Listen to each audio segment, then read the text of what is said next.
Welcome to History's Mysterious Minds, where the past speaks softly and sometimes not at all.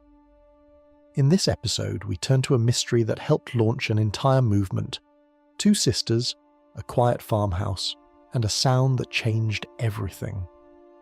It began with a knock in the dark and ended with millions looking to the beyond for answers. Tonight, we tell the story of the Fox sisters, the women who sparked spiritualism and whose legacy still lingers. In the small village of Hydesville, New York, the year was 1848.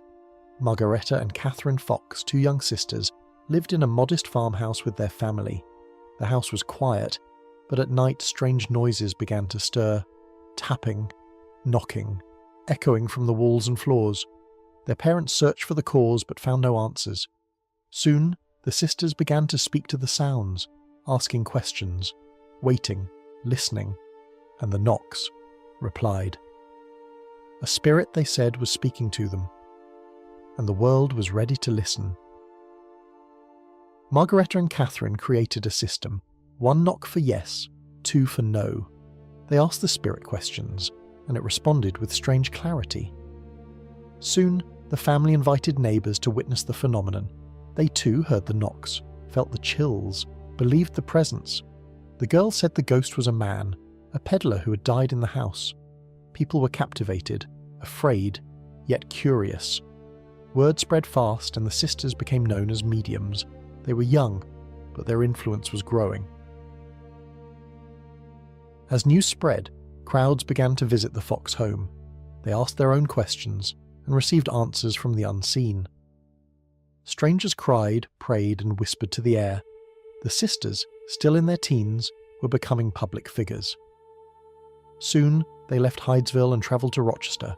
There they held public seances inviting the curious and the grieving. A new belief was taking shape. Spiritualism, the idea that the dead could speak to the living, and it all began with two girls and a knock in the night. By the early 1850s, the Fox sisters were known across the United States. They held demonstrations in theatres and parlours. They met intellectuals, reformers, and even politicians. For many, the sisters offered hope, proof of life after death. Spiritualism began to grow, attracting thousands of followers. It blended faith, science, and emotion in a time of great change. People longed to speak to lost loved ones, and the Fox sisters stood at the centre of it all. Behind Margaretta and Catherine was another sister, Leah. Older and more practical, Leah took charge of the girls' careers. She booked events, managed money, and shaped their image. Some say Leah believed in the spirits, others say she believed in the opportunity. Together the sisters formed a trio, performing, travelling, and spreading the word of spirit communication. Their bond was strong, but so was the pressure, and as their fame grew, so did the questions. Not everyone believed the sisters' claims. Skeptics attended seances, watching carefully. Some noticed that the sounds came when the room was dark. Others claimed the knocks were tricks, made by joints or toes. Rumours spread, and scientists began to test the sisters' methods. Still, many refused to believe the girls were anything but honest. Faith and doubt walked hand in hand, and the sisters continued to perform, even as criticism grew louder. Despite controversy, the spiritualist movement exploded. New mediums appeared, each claiming to contact the dead. Seances became a popular form of entertainment and comfort. Even during the Civil War, thousands turned to spiritualism for solace. It offered answers in a time of grief and uncertainty. And the Fox sisters remained its most famous figures. Whether heroes or frauds, they had changed something permanent. A new way of thinking had been born. Life on the road was hard. Margaretta and Catherine struggled with illness, stress, and alcohol. They missed their childhood, their peace, their privacy. The voices they heard were not just from the beyond. They came from the crowds, the critics, and the media. Was it all real? Had it ever been? The sisters began to question themselves, and the weight of their fame grew heavier. In 1888, Margaretta stood on a stage in New York City. In front of a packed audience, she made a stunning claim. She said the spirit raps were fake, made by cracking joints in their feet. She demonstrated how it was done, and the crowd gasped.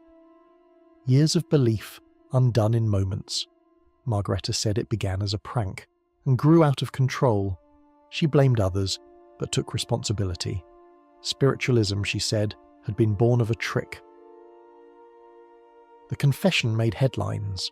Believers were shocked, some angry, some devastated, but not everyone accepted it.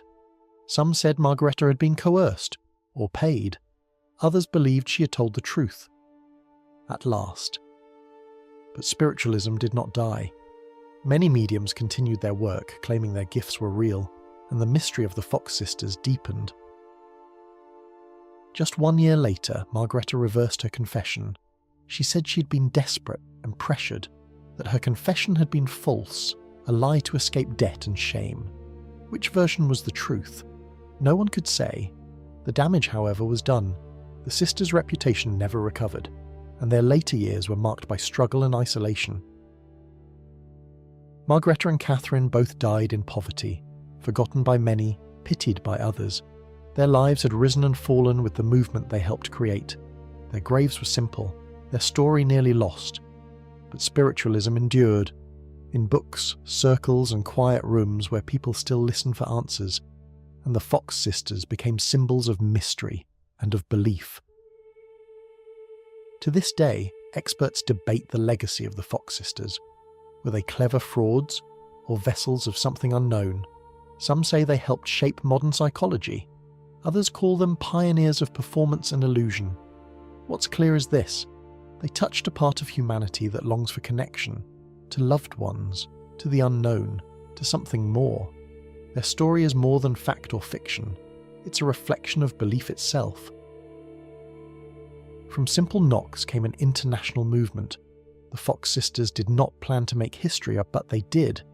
They lived between truth and illusion, between performance and sincerity.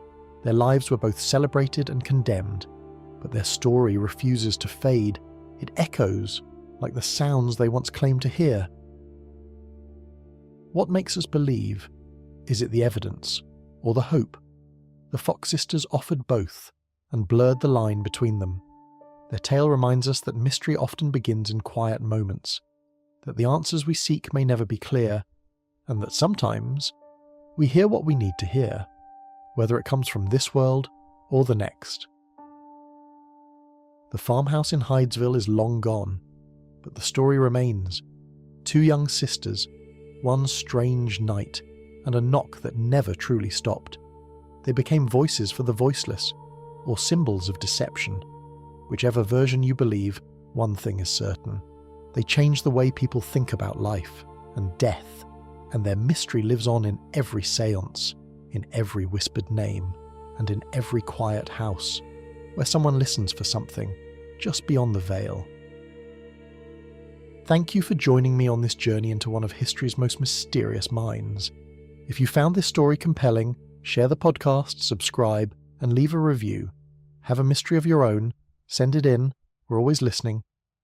Until next time, stay curious, stay aware, and remember, some mysteries never die.